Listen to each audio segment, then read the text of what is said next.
సుదర్శనం వలవేసి ఒక యువకుణ్ణి పట్టుకున్నాడు. అతనికి వెనక ముందు ఎవరూ లేరు. ఎలా బతుకుతున్నాడో అతనికే తెలీదు. ఉండడానికి నీటుగా సూటు బూటు వేసుకుని దర్జాగా ఉన్నాడు. అతని మొహంలో పౌడరు మందంగా అలుముకుని ఉండడంతో వయస్సు ఎంత ఉంటుందో నిర్ణయించడం కష్టం. చలాకీగా మాట్లాడతాడు. సర్వకాల సర్వావస్థల్లోనూ ఎడతెరిపి లేకుండా సిగరెట్లు కాలుస్తూ ఉంటాడు. నిద్రపోయేటప్పుడు అన్నం తినేటప్పుడు మానేస్తాడేమో. 5 అడుగుల 2 అంగుళాల ఎత్తు, సన్నగా పొట్టిగా ఉంటాడు. పేరు చంద్రశేఖరం. వ్యవహారంలో అతన్ని శేఖర్ అని పిలుస్తారు. అయిన వారెవరూ లేరు. అలాంటి వ్యక్తి సుదర్శనం దృష్టిలో పడ్డమే ఒక వింత సంఘటన. ఒకనాడు సుదర్శనం తన కొట్లో కూర్చుని లెక్కలు చూసుకుంటూ ఉన్నాడు. ఎదురుగా ఉన్న కొట్లో శేఖర్ 5 6 మిత్రులు చుట్టూ పరివేష్టించి ఉండగా గొలుసుకట్టుగా సిగరెట్లు తగలేస్తూ గుడ్డలు బేరం చేస్తున్నాడు. అది ఎంతకీ తెగని బేరంగా ఉంది. అసలు కొనే బేరంగా కూడా కనపడలేదు.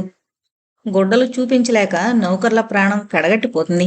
ఆడవాళ్లే అలా కొట్టు మొత్తాన్ని తిరగేసి చూడడం పరిపాటి. శేఖర్ అదే తంతుగా కనబడుతున్నాడు. చివరికి అతను అర్ధగజం గుడ్డ చేతి రుమాళ్ల కోసం బేరం చేసి కొనుక్కుని మిత్రులతో సహా కొట్లో నుంచి నిష్క్రమించాడు. వాళ్ళు వెళ్ళాక కొట్టు శాంతం మళ్ళా సర్దుకోవాల్సి వచ్చింది. ఆ కొట్టు యజమాని సుదర్శనానికి బాగా పరిచితుడు. తీరిక సమయాల్లో ఇద్దరూ పిచ్చాపాటి మాట్లాడుకుంటూ ఉంటారు. ఆ వేళ కూడా అరగంట దాటాక ఆయన సుదర్శనం కొట్లోకొచ్చి కూర్చున్నాడు. ఫ్యాను గాలికి ప్రాణం కాస్త తేరుకుంటుంది కదా అని. సుదర్శనం కొద్దిసేపు ఏవో ఇతర విషయాలు మాట్లాడాక, ఇందాక ఎవరో 5 గురొచ్చి బేరం చేశారు, ఏమాత్రం కొన్నారేంటి ప్రశ్నించాడు ఏమీ తెలియనట్టు. 2 చేతిగుడ్డలు, రూపాయికి అర్ధనా తక్కువ బేరం. వాళ్ళ కోసం నేను కొట్టంతా తిరగదొడాల్సొచ్చింది. ఈ కాలం కుర్రవాళ్ళు ఫ్యాషన్లు ముదిరిపోయి మరీ ఆడంగి వేషాలు వేస్తున్నారండి. ఎవరతను చాలా నీటుగా ఉన్నాడు? నాకు తెలుసులేండి అతన్ని. అలాగా, పెళ్ళది చేసుకున్నాడా? సుదర్శనం గారు ఏ యువకుని గురించైనా ఇదే ప్రశ్న వేస్తాడు. ఇంకా కాలేదు, ఘోటక బ్రహ్మచారులేండి, అలా బలాదురు తిరుగుతున్నాడు. పెళ్లి చేసుకునే ఉద్దేశం లేదా? నాకెలా తెలుస్తుంది? అయినా కనుక్కుంటానులేండి, మా కొట్లో గుమస్తాకి స్నేహితుడే. గొడ్డల కొట్టు షావుకారికి సుదర్శనం బాధ తెలుసు. కాస్త కనుక్కోండి అన్నాడు సుదర్శనం లౌక్యంగా. గుడ్డల కొట్టు షావుకారుకు అలవాటుంది. స్నేహితులు, బంధువులు అందరి పుట్టు పూర్వోత్తరాలు, గత 3 తరాల వివరాలు, కులగోత్రాలు కనుక్కుంటాడు. క్లుప్తంగా చెప్పాలంటే ఇలాంటి వివరాలకు ఆయన సజీవ సర్వస్వం అనాలి. పైగా 1000 అబద్ధాలాడినా ఒక పెళ్లి చేయమని ఎలాగూ అన్నారు కాబట్టి అవసరమైతే 10,000 అబద్ధాలాడినా పెళ్లి చేసేస్తాడు. మూడోనాడు శేఖరం ఆ కొట్లోకి రాగానే షావుకారు సోమసుందరయ్య అతన్ని ఆప్యాయంగా కూర్చోబెట్టి వివరాలు లాగాడు. కాఫీ దొరక్క చూస్తున్న శేఖరం సోమసుందరం గాడి ఒట్టొట్టి మర్యాదలకి లొంగక నిర్మోహమాటంగా, కాఫీ తెప్పించండి, చిల్లర మార్చిస్తాను అన్నాడు జేబులో చెయ్యి పెట్టబోతూ. అబ్బే, మీరెవడో ఎందుకులేండి, నేనే ఇస్తానుగా, ఎంత భాగ్యం అన్నాడు షావుకారు. ఆ తర్వాత కొన్ని నిమిషాల్లో శేఖరం పుట్టు పూర్వోత్తరాలన్నీ లాగేశాడాయన. ఇంకో పని కూడా చేశాడు. ఏమండి, మీకింకా పెళ్లి కాలేదుగా, నాకు తెలిసిన చోట పిల్లుంది, చేసుకోవడానికి అభ్యంతరం లేకపోతే అని నెసిగాడు. కట్నం ఏమాత్రం ఇస్తారు అని చాలా హుందాగా అడిగాడు శేఖరం. కట్నమేంటండి, లక్షాధికారి కూతురు, ఆయన ఆస్తంతా అమ్మాయిదే. అలాగా, అయినా నాకు కట్నం ఆశ ఎంత మాత్రం లేదు, ఆ అమ్మాయి చదువుకున్నదేనా? ఆ వివరాలన్నీ ఆయన్ని అడుగుదాం రండి అంటూ సోమసుందరం శేఖరాన్ని తీసుకొచ్చి సుదర్శనానికి పరిచయం చేశాడు. శేఖరం 5 నిమిషాల్లో ఏవండి అండం మానేసి మామగారు అని పిలవసాగాడు సుదర్శనాన్ని. సుదర్శనం గారికి బహు సంతోషమైంది. శేఖరం ఒక్కొక్కటే అడగను, ఆయన చెప్పను. అమ్మాయి చదువుకుందా? 5th form చదువుకుందండి.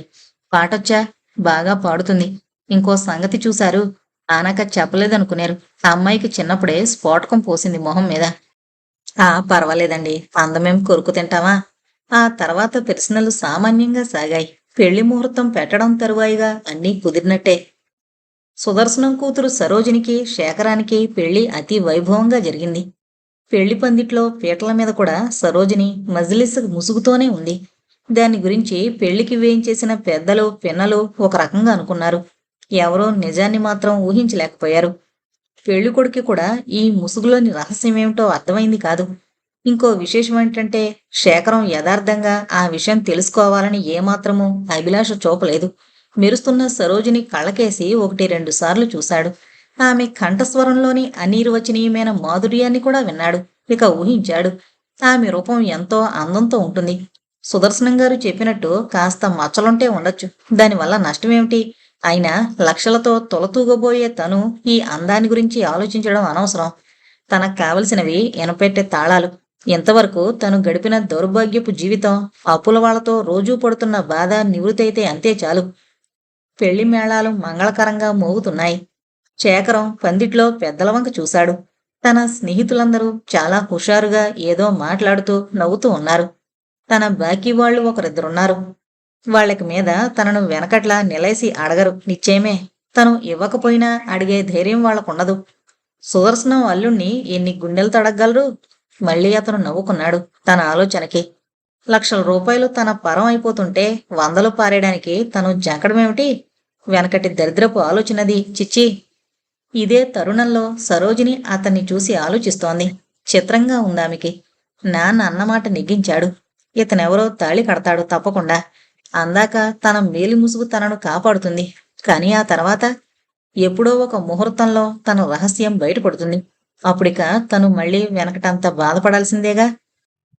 దానికి నాన్న ఏదో ఉపాయం పన్నకపోతాడా అని ఆమె కొంచెం ధైర్యం తెచ్చుకుంది. అంతలోకే స్త్రీ సహజమైన స్వభావం వల్ల ఆమె ఇంకో కోణం నుంచి ఆలోచించసాగింది. పెళ్ళికొడుకు ఎన్నేళ్లుంటాయి? మొహం చూస్తే ఎప్పుడూ ఆ పౌడర్ పూతలో నిగనిగలాడుతూ ఉంటుంది. క్రాఫ్ వెనక వైపున తెల్ల వెంట్రుకలు కొన్ని కనబడుతున్నాయి.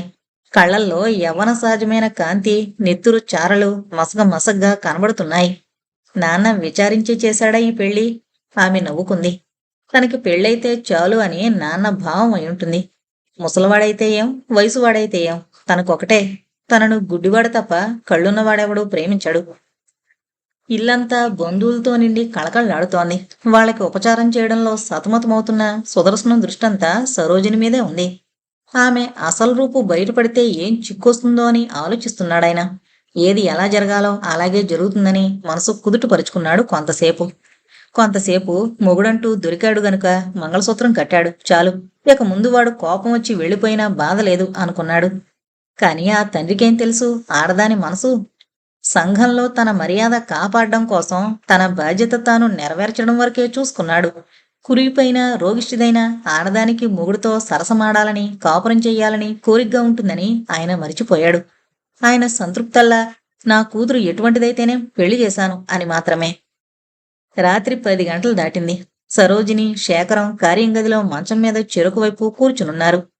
రాత్రి చీకటి గొయ్యారంగా ఉంది బయట. ఆ ఇంటిలో లైట్లు దేదీప్యమానంగా వెలుగుతున్నాయి. ఆ గదిలో మందమైన నీలం రంగు బలుబు వెలుగుతోంది. పెళ్లికూతురు మేలిరకం పట్టుచీర కట్టుకుంది. వయ్యారమైన ఆమె శరీరపు వంపులకేసి చూస్తూ సిగరెట్లు తగలేస్తున్నాడు శేఖరం. ఎంత నాజూకైన వేళ్ళు, అందాలు చిందుతున్న ఒళ్ళు. కొంచెం అందవిహీనంగా ఉంటుందని మామగారు స్వయంగా చెప్పాడు. తెలుగు తక్కువ, కాని ఇదేంటి? పొద్దట్నుంచి నీతో మాట్లాడాలని చూస్తున్నాను గాని పడలేదు అన్నాడు శేఖరం. అతనికి చాలా మంది స్త్రీలతో పరిచయం ఉంది లోగడ. అందువల్ల భీతి, సిగ్గు లేకుండా వెంటనే మాట్లాడగలిగాడు. సరోజిని మౌనంగా వింటోంది. గుండె దడదళ్లాడుతోంది. నువ్వు ఎందుకీ ముసుగు వేసుకుంటున్నావు ఎప్పుడు? నీకేం భయం అక్కర్లేదులే, తీసేయ్ అన్నాడతను తాపీగా. సరోజినికి గుండె ఆగిపోయినంత పనైంది. కాని కొంచెం తమాయించుకుని ఖచ్చితంగా, వద్దండి, ముసుగు తీస్తే భరించలేరు, నా మాట వినండి అంది. చివరి మాట అంటూ ఏడుపు ఆగక ఏడ్చేసింది.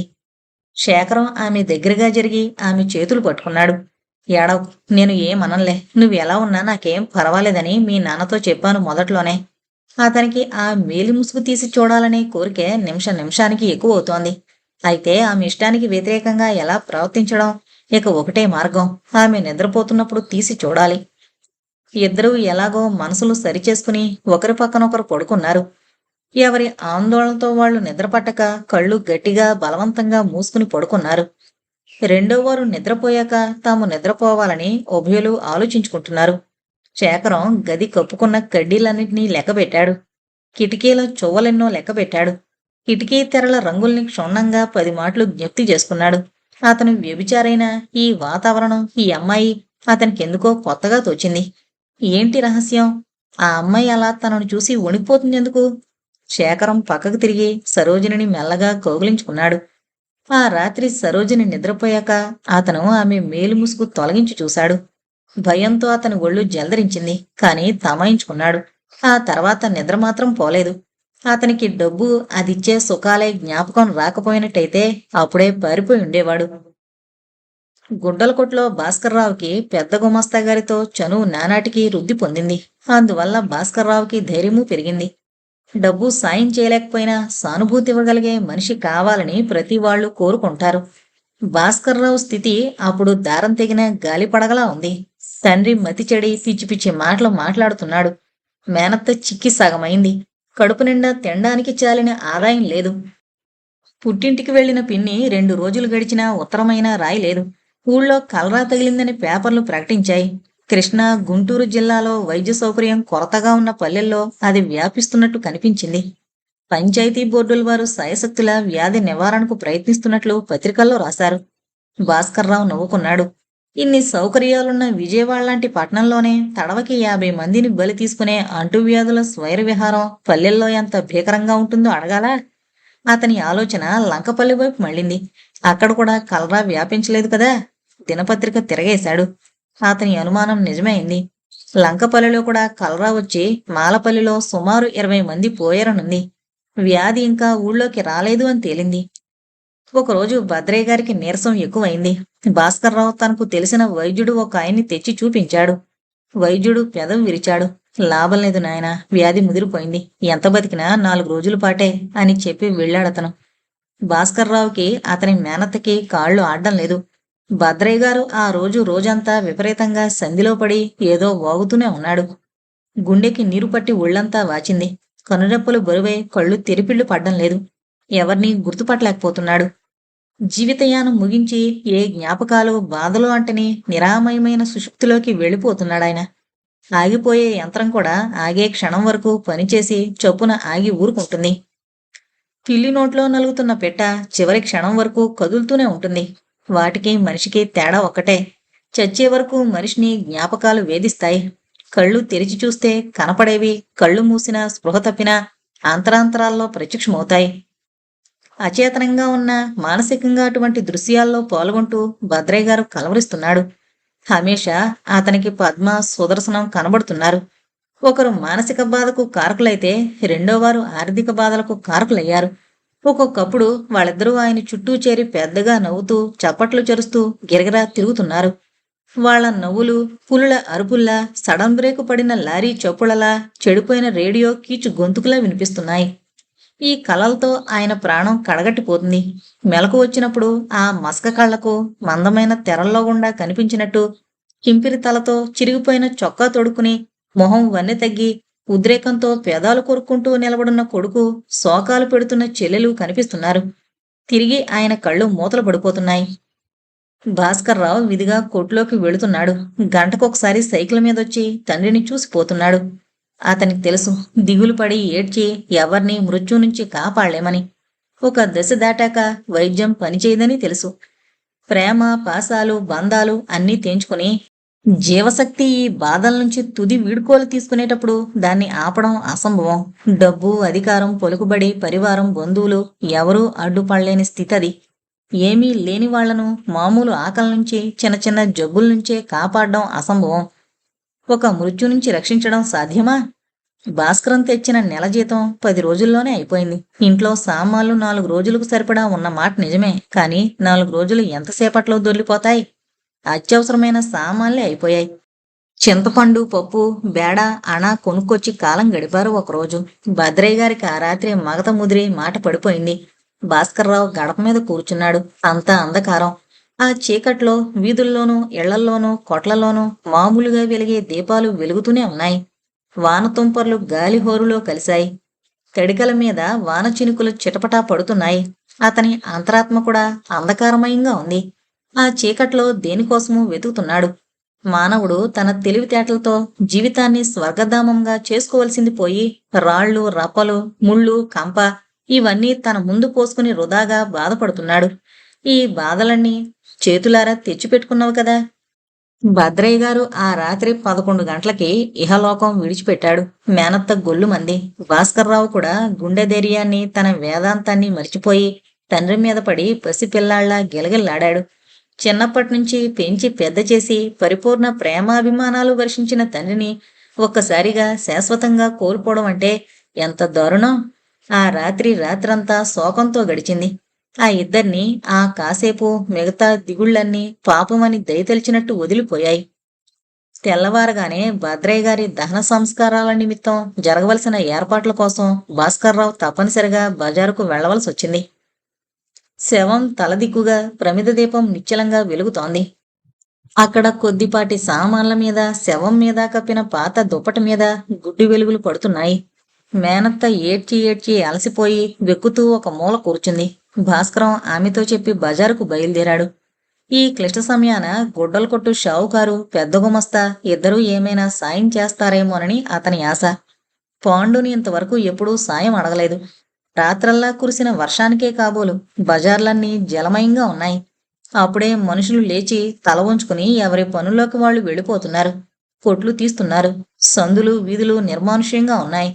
వానతుంపర ఇంకా పడుతూనే ఉంది. దూరాన కృష్ణ హోరు వినిపిస్తోంది. ఆకాశం మబ్బు కమ్మి మగతగా ఉంది. భాస్కర్రావు ఏదీ గమనించలేని స్థితిలో ఉన్నాడు. అతను పూల బజారు, శివాలయం వీధి చౌకులోకి వచ్చేసరికి ఏదో ఒక రిక్షా అతని పక్కనే ఆగింది. భాస్కరం, ఏంటలా పరిగెత్తుతున్నావు? అంది పద్మ రిక్షాలో నుంచే. ఆమె గొంతు బొంగురుపోయింది. ఆ రిక్షా వెనక ఇంకో రిక్షాలో సామాన్లున్నాయి. భాస్కర్రావు తలెత్తి చూశాడు. 2 నిమిషాలకు గాని ఆమెను గుర్తుపట్టలేకపోయాడు. అతనికేం తోచలేదు. వెర్రిగా గుడ్లు అప్పజెప్పి చూస్తున్నాడంతే. అది నలుగురు నడిచే రాస్తా. ఎవరో ఇద్దరు వీళ్లవైపే చూస్తూ మొహంపొల నములుతూ నుంచున్నారు. పద్మ రిక్షా దిగి పొంగు తల మీదకి లాక్కుంటూ, ఏంటి భాస్కరం, ఎందుకలా ఉన్నావు చెప్పు అంది దగ్గరకొచ్చి. భాస్కరం ఏమీ చెప్పలేని అయోమయంలో పడ్డాడు. ఇంటికి పోపిన్ని అని మాత్రం చెప్పి చకచకా ముందుకు వెళ్ళిపోయాడు. అతన అయోమయావస్థలోనే తల వంచుకుని నడిచిపోతున్నాడు. గంటలో పనులన్నీ నెరవేర్చాలి. తన షావుకారుగాని ఇవ్వనంటే ముందుగా పాండు దగ్గరికి వెళదాం అనిపించింది. ఈ మధ్యలో ఆలోచనల ప్రవాహంలో పిన్ని గుర్తుకొచ్చింది. అకస్మాత్తుగా అన్ని విధాలా అన్యాయమైపోయిందామె. ఆమెని ఎలా ఓదార్చగలడు తను? విచిత్రం. తనను ఓదార్చడానికి ఎవరూ లేరు. తను ఇంకొకరిని ఓదార్చాలి. ఏం బ్రతుకు, ఏం మనుషులు, ఏం సమాజం, ఏం నీతులు. అయినా పిన్నికి నిండా 20 ఏళ్లుంటాయో ఉండవో, 100 ఏళ్ల అనుభవం అప్పుడే ఆమెకి. భాస్కరం ఆలోచించలేని శూన్యస్థితికి వచ్చేశాడు. సమస్యలు విషమించి పరిష్కరించలేని క్లిష్ట పరిస్థితుల్లో మెదడు కొయ్యబారిపోతుంది. అలవాటైన గొర్రె దారి తీసినట్టు అతను కాళేశ్వరరావు మార్కెట్ దాటి రైలు బ్రిడ్జి కిందగా గవర్నర్ పేట వైపు సాగిపోయాడు. కాలవ నిండా నీళ్లు పొర్లిపోతూ ప్రవహిస్తున్నాయి. ఏదో రైలు కృష్ణా బ్రిడ్జి మీద పోతూ దడదడా మోగుతోంది. వర్షం కన్నీళ్లల్లే మెల్లగా ఒక్కొక్క చినుకే రాలుతోంది. బాగా తెల్లారిపోయింది. ప్రజలు బజార్లలో నిండుతున్నారు. భాస్కర్రావు సాధ్యమైనంత వేగంగా నడిచి 30 గంటకి మొగలరాజపురంలో పాండు ఇంటికి చేరుకున్నాడు. ఆదుర్ద వల్ల, దుఃఖాతిరేకం వల్ల, నిద్రలేం వల్ల అతని మొహం తెల్లగా పాలిపోయింది. అంత చల్లని వాతావరణంలో కూడా నొసట చెమట పట్టింది. వణుకుతున్న చేత్తో తలుపు తట్టాడు. 3వ పిలుపుకి పాండు లేచొచ్చాడు కళ్ళు నులుముకుంటూ. భాస్కర్రావు స్థితి చూసేసరికి మొఖాన చన్నీళ్లు కొట్టినట్టు నిద్రబద్ధకం వదిలిపోయింది. ఏంటి భాస్కరం? నాన్న. మాట తడబడుతోంది భాస్కరానికి. నాన్న ఏంటి చెప్పు? చేతులు పట్టుకుని ఆదుర్దగా ప్రశ్నించాడు స్నేహితుడు. పోయారు. భాస్కరం ఏడవలేదు, కాని ఏడుపు స్ఫురించే గొంతుతో మెల్లగా బయట పెట్టాడు. అరెరే, ఎప్పుడు? రాత్రి. జరగాల్సినవన్నీ అలాగే మిగులున్నాయి. నీకోసం వచ్చేసా. నాకింకెవరున్నారు చెప్పు? భాస్కర్రావు కళ్ళ వెంట నీళ్లు బొటబొట కారుతున్నాయి. పద పద, దిగులు పడకు, ఇదిగో వస్తున్నా అంటూ పాండు లోపలికి వెళ్లి 2 నిమిషాల్లో బయటకొచ్చాడు. పద తొందరగా, రిక్షా మీద వెళదాం. ఇంకా ఎంతసేపు ఉంచుతాం శవాన్ని అంటూ అతను నడక పొరుగు కాకుండా నడవసాగాడు. వాళ్ళు రిక్షా మీద ఇల్లు చేరేసరికి పద్మ భర్త శవం మీద పడుంది. మాటా పలుకు లేకుండా. రిక్షా వాళ్ళు సామాన్లు గడప దగ్గర దింపేసి ఈ ఘోర దృశ్యం చూడలేక బాడుగైనా తీసుకోకుండా వెళ్లిపోయారు. మానవత్వం నశించని 10 మంది అమలక్కలు పోగై పద్మను ఓదారుస్తున్నారు. ముసలమ్మ ఏడ్చి ఏడ్చి శోకాలు పెట్టి ఎగశ్వాస దిగశ్వాస పరిస్థితుల్లో పద్మ వెనక కూర్చుని మూలుగుతోంది. శవం తలదిక్కుగా ప్రమిద మాత్రం నిశ్చలంగా వెలుగుతోంది. దారి పొడుగున పాండురంగ చేసిన ఉపదేశ ఫలితంగా భాస్కర్రావు గుండె దిటవు చేసుకున్నాడు కాబోలు. ఇంటికి పోయి పోవడంతోటే మేనత్తను పిన్నిని లాలనగా పలకరించాడు. మేనత్త అతన్ని చూడగానే స్థాయి హెచ్చించి ఏడవసాగింది. పద్మని భుజాలు పట్టుకుని అతను లేవదీశాడు. పద్మ తల విరబోసుకునుంది. ఎర్రబడిన ఆమె కళ్ళు దేన్నీ చూడడం లేదు. ఒక్క నిమిషం ఆమె దేహం పొట్టుతప్పి వట్టి తోలుబొమ్మలా వేలాడిపోయింది. మరుక్షణం ఆమె మేలుకొంది.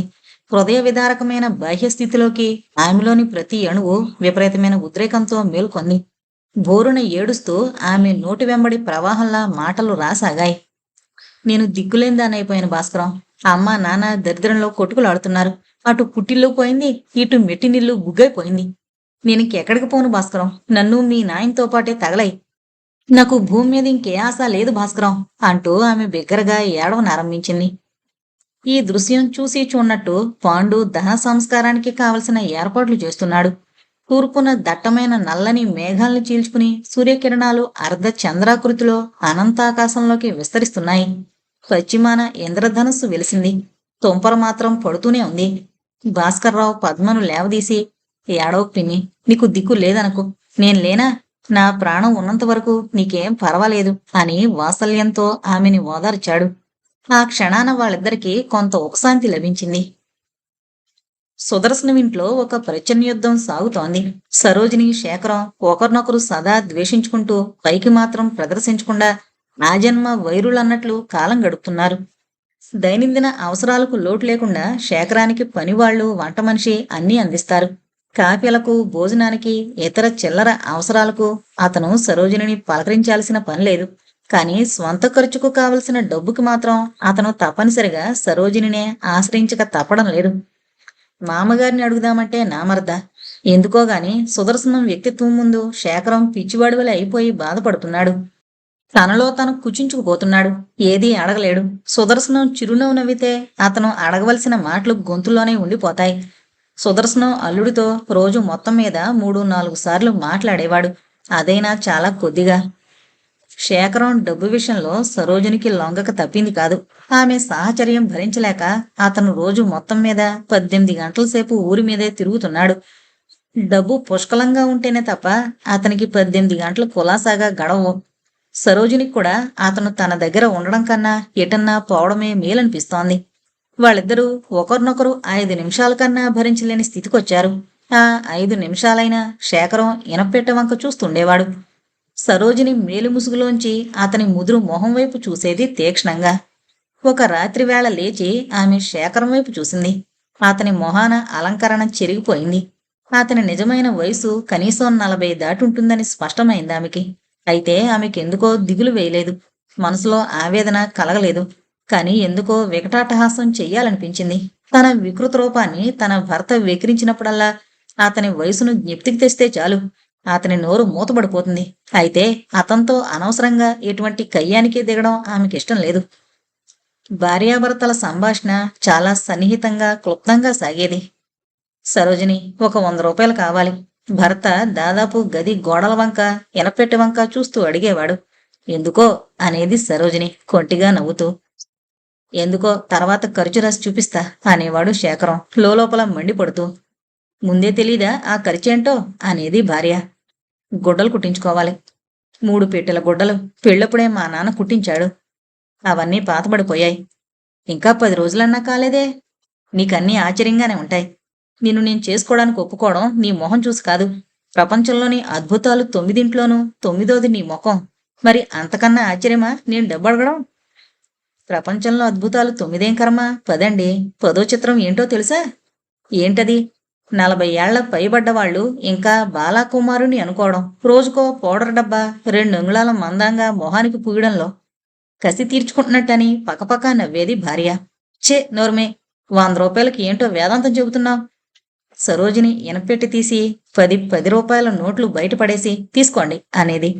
శేఖరం రూపాయి ప్రత్యక్షం కాగానే ప్రసన్నుడైపోయేవాడు. పోతూ పోతూ చీరియో అని చెయ్యి ఊపుతూ నిష్క్రమించేవాడు గది నుంచి. అతడు గది దాటి వెళ్లగానే సరోజిని పక్క మీద పడి తన ఆవేదన తీరేదాకా వెక్కి వెక్కి ఏడ్చేది. కొంతసేపు ఏడ్చాక ఆమె హృదయభారం తగ్గేది.